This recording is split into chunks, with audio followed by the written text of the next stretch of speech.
When most people hear the name Freddie Mercury, they think of an unstoppable force, the dazzling frontman with a four-octave voice, a flamboyant stage presence, and the ability to mix opera with hard rock as if it were second nature. But behind Queen's staggering success was a man with uncompromising standards and strong, often unfiltered opinions. "Doing things half-heartedly is a complete waste of time," Mercury once declared. That perfectionist mindset guided his music, his performances, and his expectations of others. Unlike many rock stars who maintained polite public images, Freddie rarely held back when speaking his mind about fellow musicians. His longtime personal assistant, Peter Freestone, recalled, "Freddie could be absolutely brutal in his assessment of others. If he thought someone wasn't giving their all, he would say it outright." Over the years, Mercury's relationships with other famous musicians revealed fiery confrontations, sharp rivalries, and artistic clashes. These feuds weren't merely about personality, they reflected deep disagreements about creative vision, musical integrity, and what rock should truly stand for. Today, let's explore 5 music legends that Freddie Mercury reportedly could not stand, and why even some of rock's biggest icons found themselves on the receiving end of his legendary temper. 1. Michael Jackson. From collaboration to fallout in 1983, Freddie Mercury and Michael Jackson began recording together, working on 3 tracks: There Must Be More to Life Than This, State of Shock, and Victory. But instead of a legendary partnership, the sessions ended in frustration. Mercury called manager Jim Beach after just a few days, exclaiming, "I can't work with him. He makes me wait while he talks to mannequins, and that bloody chimp. I won't put up with this madness, not even for a #1 record."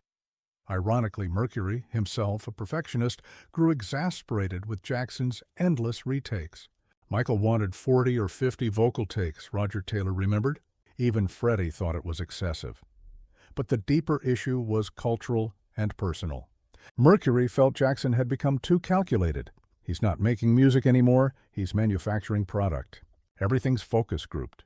Where's the soul? Mercury also resented Jackson's carefully constructed, eternal innocent image. He wants to be Peter Pan. It's all so contrived. At least I've never pretended to be something I'm not. Things got even more tense when Jackson, a devout Jehovah's Witness at the time, reportedly expressed discomfort with Freddie's lifestyle. Mercury shot back, "Darling, I've got more heaven and hell in my little finger than you'll ever experience in your lifetime." Their songs were shelved. There Must Be More to Life Than This finally appeared in 1995 on Queen's Made in Heaven album, but without Jackson's parts. State of Shock was later recorded with Mick Jagger instead. Asked about Jackson. In 1987, Mercury offered a typically blunt summation: "Very talented boy. Shame about everything else." 2. Rod Stewart. The collaboration that never was in 1982, Freddie Mercury and Rod Stewart discussed making a collaborative album in Munich. On paper, it sounded like a dream pairing. 2 powerhouse vocalists combining forces. In reality, it quickly fell apart. Mercury grew frustrated with Stewart's lack of discipline.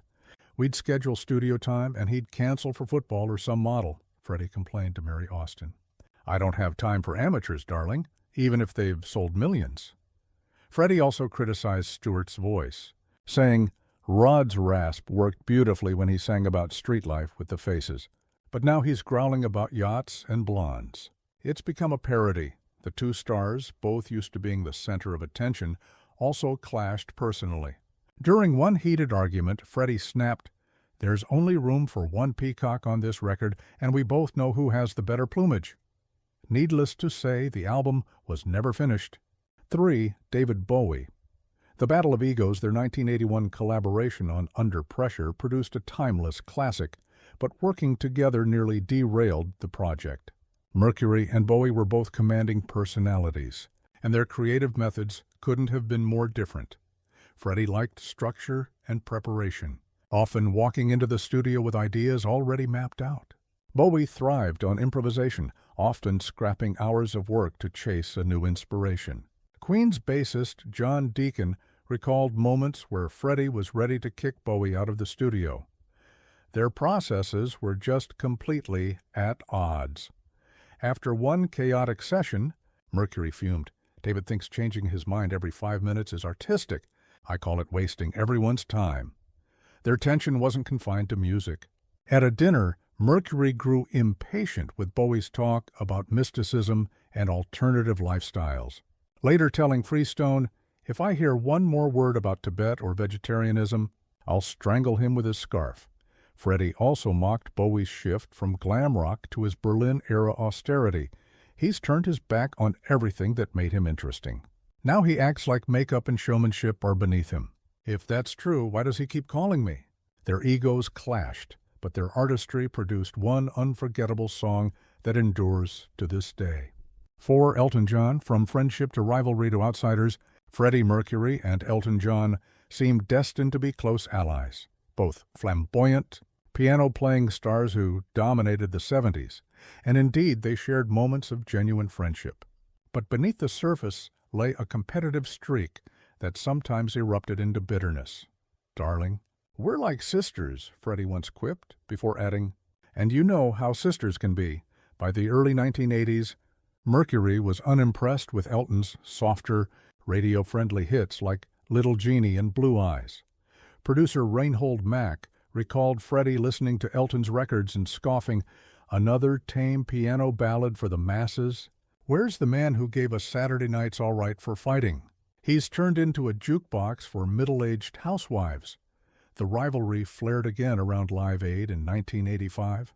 Both men gave iconic performances, but when asked about Elton's set, Mercury reportedly said Elton played the hits, as always. Safe choice. "I prefer to take risks." Elton didn't take it lightly. He retaliated by criticizing Queen for playing in Sun City, South Africa during the apartheid era. Mercury, furious at being called a hypocrite, dismissed Elton's remarks as grandstanding. Their friendship endured, but always with an undercurrent of rivalry.